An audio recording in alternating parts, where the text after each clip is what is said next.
Hey, Nation, Harry here in the holiday season, and it wouldn't be a year-ender without circling back to Josh Liberman, one of our esteemed analysts. We've checked in with many, many times in 2019. So, Josh, first of all, what's news? Then I want to talk global events, and then I want to talk 2020. But what updates on your side? You're sitting in delightful Albuquerque, New Mexico today. Yeah, it's not as delightful as most days. It's a little gray and cool, and it might even get all Seattle on us and rain, but it's always a nice day. So Uh, I think the last time we spoke was before I went out to do DattaCon in Paris. Pretty sure we haven't right. since. We have And not. So talk to me. What's it like to go to a foreign show? well, so I've been to England, Scotland, Ireland, France, and Australia that I can think of for shows.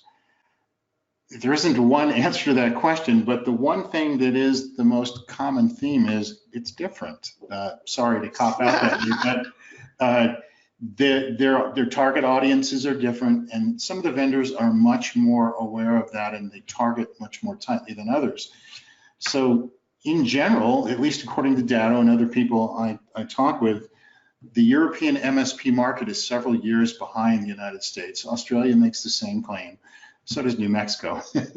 But Okay. their level of operational efficiency or maturity, or whatever the metric you want to use, the percentage of penetration into the market, et cetera, it's all behind the curve compared to the US, which is funny because a lot of the world has much better broadband penetration and much more reasonable broadband pricing, but that doesn't necessarily translate into MSP penetration.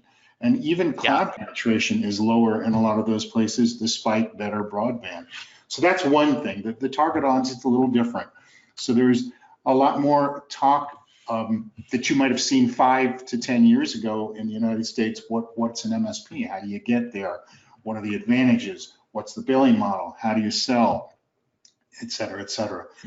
Having said that, there was also some really good state-of-the-art, leading-edge stuff going on there, and a good swathe of vendors that I had not encountered in hundreds of shows. The last couple of weeks, I've spent some extra time at home recovering from some medical work, and I took that time to reorganize photos I've shot in the last 10 years. And I probably had about 400 or 500 shows worth of shots altogether, and whittled them down to the last 8, the biggest 80 that I kept. But even Wow. having been to that many shows, I think it was 400 shows in total, even across 25 years, to be clear. But Right, even right, with right, that right. many shows, I would say that a third of the vendors I encountered in Paris were those that were vendors I had not seen elsewhere. Now, some of them don't have a North American presence, so duh, I'm not going to see them, or even an Australian presence. But a lot of them just haven't yet focused on the US market. Some of them are names we've heard of, like Atera and Pulseway, but others were folks that I literally hadn't even heard of. So that was interesting to me as well. I don't have my notes in front of me. I'm sorry, Harry. I can't come up with the No, names no, no, that's fine. I'm I've just heard of. interested in They may high have. level. So, So couple that's questions, if you another don't mind. difference. Another funnier, more personal difference is the food was incredible. It might have been because it was in Paris, but it was almost comical how high-end quality the food was. You know, the snacks were as good as most meals, and the meals were tremendous. The quality and diversity of the food, and I mean, people walking around, 40 people walking around with trays of 20 champagne snifters.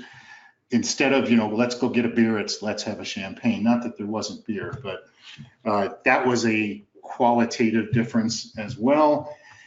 The venue was kind of funny. We were in a very nice hotel, the Hyatt Regency Paris Etoile, which is roughly, I would say, a 45-story building, which is quite tall for most of Paris. It's one of the tallest, and great location overall in the La Défense district, 17th arrondissement. But being Paris, the rooms were tiny. We were in a deluxe room that was 245 square feet, I think. Yeah. Barely enough room for 2 twin beds to stack together, and maybe you get some sit-ups done next to them if you're lucky. Nice bathroom. But the funny part is that this hotel is attached to a upscale mall, and you have to cross the mall to get to the convention center space where the show was. Having said that, it was still closer. I mean, I think it was a 6-minute walk from my bedroom if you caught a quick elevator to the opening of there, maybe 8 minutes, 6 minutes, something. So not farther than a lot of the shows, but just odd in that you're crossing a mall to get there. No downside to it really, just different. Lots of these things are just differences, not issues. There were multiple tracks at the show, so it was a bigger kind of show. My guess is, I don't know the official numbers, but my guess is there were 12 to 1,500 MSP attendees. Oh, wow. I had no idea. That's a real show. Not different companies, but total people. The show floor was bigger than I expected too. It was probably 60, 70 vendors. It was, approaching the size of a large show in the States. And they've grown that show, excuse me, I believe this is the 3rd DattaCon Europe. Next year it's going to be in Berlin, and they expect it to be yet larger. I think the official numbers might be more like 2,000. I'm just giving you a qualitative. Sure. But sure. Yeah, it was truly interesting. Enough diversity and difference there to be worth attending. I'm hoping very much to speak at the next one. I didn't make the cut this year, which was disappointing, but I'm hoping to get to actually show my wares there and do that in Berlin, which is also a fascinating venue. They really have chosen some interesting venues. Barcelona, Paris, and Berlin are the 3 that come to mind.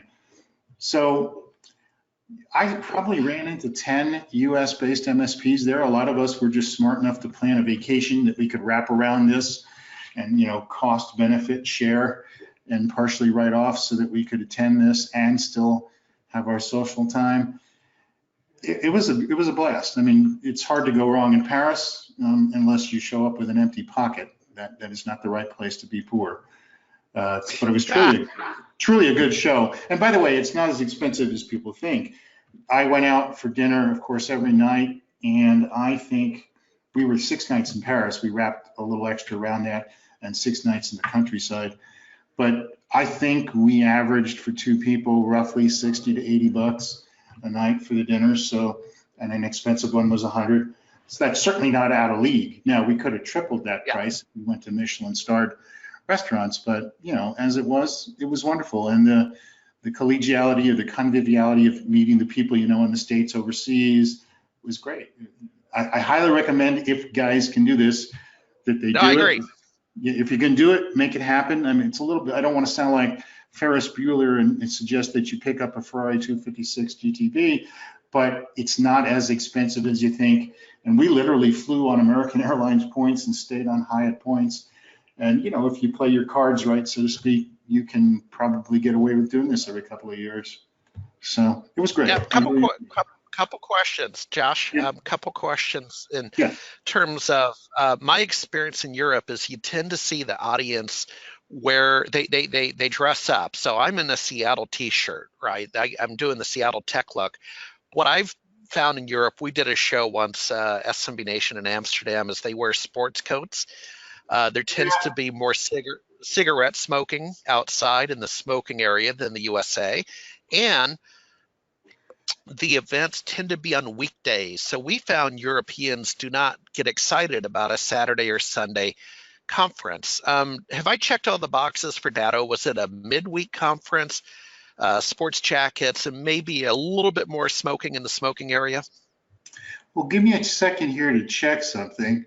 As I remember, it was a Sunday, Monday, Tuesday, but I'm not actually looking at Outlook. Give me a second to. Yeah, no, that's fine. Yeah, I'm just. So I believe that it did. I believe it was essentially a weekday. Yeah, it was Sunday through Wednesday. So it was essentially a weekday conference. Smoking has dropped almost all over the world. There's only a few parts of the world, mostly in Asia, where smoking is up. Okay. Even in Europe, it's dramatically down. Within Europe, if you want to include Turkey in Europe, Turkey is the country where the most smoking happens, but France is towards the top end. I didn't experience any more of the smoking culture, I guess you'd call it, Yeah, there I'm than, just curious. not your kind of smoking culture, but tobacco. Yeah. I didn't experience any more of that there than I did in most events. But yes, Europeans still smoke in general more than Americans, but there's not the big gap there used to be. As far as the dress, yeah, people were dressed at a higher level. There is a kind of a bifurcation in our market. Most of the Channel Pro, ASCII, SMB Tech Fest, channel partners, channel company events. Well, I'll take out the last of them. The first four of those, they're more casual, but the channel company people and a lot of the vendor-specific events, you see a lot more dressing. IT Nation and DattaCon are exceptions. They're more casual, but this is certainly towards that end. I mean, I wore a sport jacket.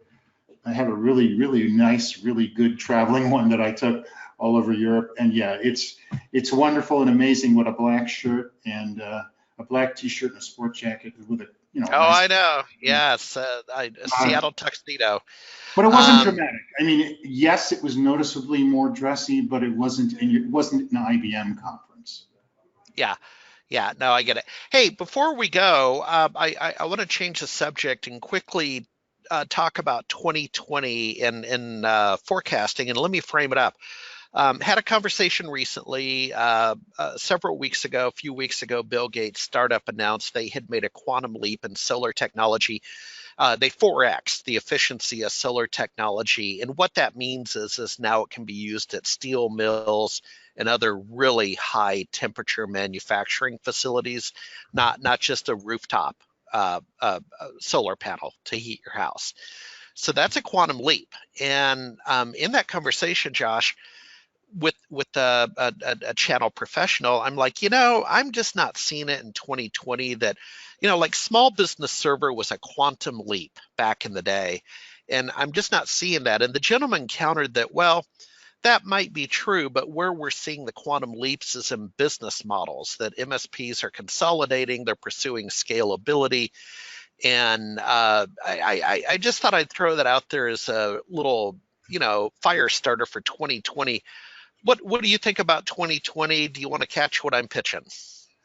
Mostly. So you kind of conflated two things. I mean, it's Yeah. possible to reduce to metrics or to quantify some things like CPU performance or solar efficiency. You can't really apply that to business models or many other trends. So what I Correct. can say is, in terms of quantifiable changes, we're not seeing those breakthroughs. And we're seeing a generation of CPUs, generally speaking, being 10, 15, 20, 30% more efficient or higher performance per given dollar or maybe wattage power utilization point. There are some exceptions. AMD has made some pretty good leaps. We did see a huge leap when we went to NVMe technology for SSD storage. That actually was roughly a 4x leap itself. So Okay. there's a little bit of that still happening in our industry, but you can't quantify business models like that. I think what's Right.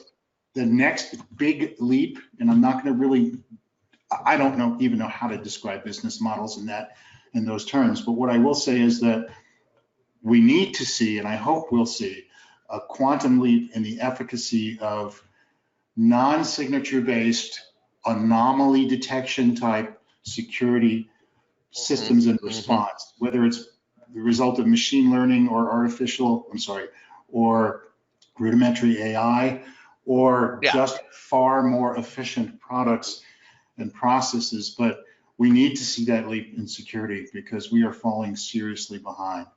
And that's not really going to be about processing power. I'm sure that'll be involved, but it's going to be a technological or mindset, or I hate to say this, but paradigm shift type of change. Yeah, I would And agree. I'm trying to work towards that in my own business. I have a whole program that I'm calling 2020 Vision for next year.